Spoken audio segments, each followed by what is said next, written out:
Qu'est-ce que Maria a que je n'ai pas? Une éducation. Moi, j'étudie la médecine. Un avenir. Je construis le mien de mes propres mains. Amour détruit, apparemment. Celui-là est seulement disponible pour elle. Le bruit de la porte d'entrée qui s'ouvrait coupa ma prochaine phrase. Des voix dans le hall. Des rires. Maria était arrivée. Bonjour la famille. La fille prodigue vous a manqué. Sa voix chantante arriva avant elle, suivie du bruit des valises traînées sur le sol en marbre. Elle apparut dans l'entrée de la salle à manger, comme une apparition venue d'un autre monde. Ses cheveux parfaitement coiffés, son maquillage impeccable, ses vêtements criant l'argent. Elle portait un manteau qui coûtait probablement plus que toute ma garde-robe réunie. 3 valises Louis Vuitton étaient alignées derrière elle dans le couloir. Désolée pour le retard. Le vol depuis Paris a été retardé, dit-elle, s'arrêtant en voyant nos visages. Qu'est-ce qui se passe? Quelqu'un est mort? Personne ne répondit. Maria entra lentement dans la salle à manger, ses talons résonnant sur le sol, ses yeux balayant les 3 d'entre nous. Sérieusement? Qu'est-ce qui se passe ici? Elle laissa tomber son sac Hermès sur la chaise vide. La tension était palpable. On aurait pu la couper au couteau. Dis-lui, papa, dis-je, sans jamais quitter son visage coupable des yeux. Dis à Maria pour l'argent de poche que tu aurais soi-disant envoyé tous ces mois. Maria fronça les sourcils, véritablement confuse. Quel argent de poche? De quoi parlez-vous exactement? Ses yeux s'ouvrirent davantage, cherchant à comprendre. Je sentis la colère que j'avais contenue pendant des mois se transformer en une détermination glaciale. Oui, l'argent de poche que maman et toi m'envoyaient soi-disant pendant que je travaillais jusqu'à l'épuisement et à peine survivais. Ma voix resta ferme. Papa baissa les yeux. Maman essaya de parler,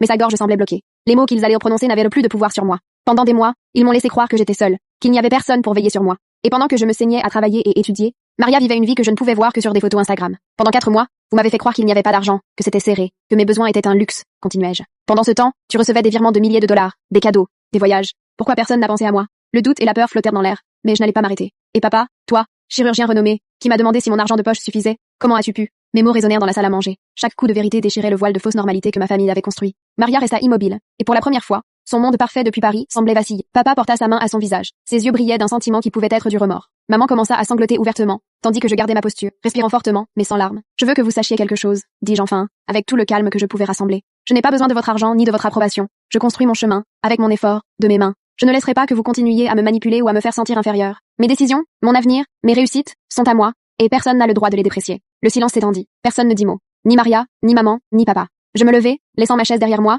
avec le sentiment que quelque chose se brisait pour toujours, mais aussi que quelque chose de nouveau commençait. Je me tournai vers la porte, et en traversant la salle à manger, je sentis que chaque pas était une déclaration d'indépendance, de force, de justice personnelle. En sortant de la maison, derrière moi résonna l'écho de leur regard, le poids de leur culpabilité, et la certitude que j'étais enfin libre du mensonge, de la manipulation et de l'indifférence qui m'avaient remarqué pendant des mois. À partir de ce moment, chaque choix serait le mien, chaque réussite ne serait reconnue que par moi, et chaque erreur serait apprise grâce à mon propre effort.